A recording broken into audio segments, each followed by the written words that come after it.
Hey guys, Paco Slim back with the PacOpinion. The people over at ComicVine did an interview with Hector from NetherRealm Studios, and he gave a bunch of information regarding story, mechanics, gameplay, characters. It was way more than I expected to hear. It's 7 minutes long. I didn't want to post the full thing in this video. I will grab bits and pieces, though, that I thought were the most interesting.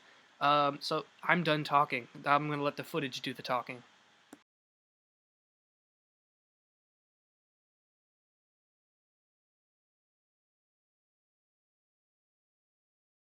Well, there's not too many details out there for Green Lantern and Joker yet.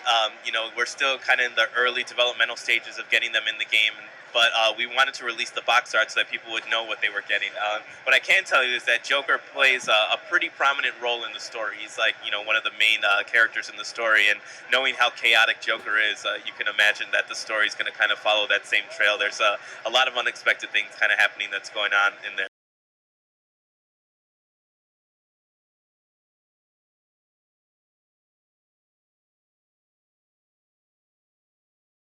Yeah, so we kind of started that presentation for story mode in MK versus DC Universe back in 2008. You remember we kind of had two sides of the story. You can play the Mortal Kombat side or the DC Universe side, and it showed the kind of same story events but from a different perspective. So you got the full story when you kind of completed both sides. That was actually really popular. That was one of the first times that fighting games had really done that because, like you said, it was kind of more of your traditional arcade ladder where you just pick a character and you fight the final boss and you get a little vignette. So we kind of expanded upon that for Mortal Kombat, and we did that really big kind of, like 10 plus hour cinematic event with a lot of scenes. You pick each character and go on. The next kind of version of story mode is going to be kind of building on that foundation and even adding even more things into it. So you can expect that there's going to be a little bit more in that story mode as well. But we're really proud of our story. We collaborated with Justin Gray and Jimmy Palmiotti again. They helped us out on MK vs. DC Universe. They helped us out again as well. Our story team kind of wrote the framework and the kind of events of the story, and they kind of helped us come in and massage some of the language to make sure that we didn't have the character saying something that was out of character. Because I don't know if you know, but comic book fans are pretty peculiar about their characters, and they'll be quick to tell you, hey, They're wait a second. Yeah, I mean it's totally reasonable. I mean there's nothing over the top about their needs and wants, and you guys are very reasonable in your demands. So it's very very good. Yeah, very polite online. But it's been great working out with them, and like I said, we really want to give the characters the respect that they deserve. I mean, DC is such a great IP.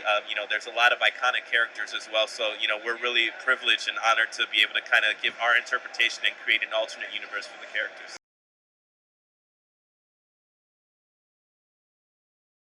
You know what?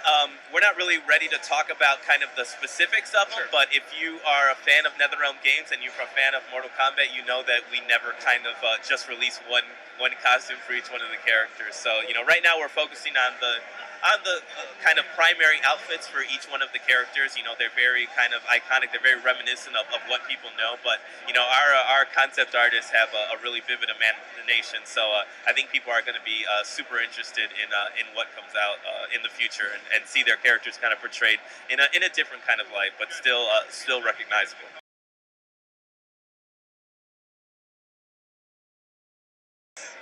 You know what? I don't really think in the studio that we look at the characters kind of based on, hey, this is a Batman character, this is a Superman character. We kind of have a big list of all the DC characters that are in there, and we kind of just picked from there. I mean, obviously, some people on the team had. They had their opinions on which characters should be in the game, and the other side thought like, no, that guy is not cool. Like maybe we should do something else. And there was a lot of going back and forth. It was literally like a court case where people kind of had to. Put forth like, hey, this is why this person should be included in the game. But I don't think we're keeping kind of a running score sheet of like, okay, we need 8 from Batman universe, we need 4 from Justice League, or we need that kind of stuff. We're just picking characters that fit within the story and who we can actually do really cool things with. I mean, there might be some characters that people really want to be in the game, but in the sense of kind of a fighting game where you have to create special moves and fighting styles, it might not make sense for that character to kind of be in the game. So there's a lot of factors that go into it as well, but I don't think having a running tab of what universe we're drawing from is something that we're being really cognizant of. So yeah, this is a lot of information. Leave what you think in the comments below.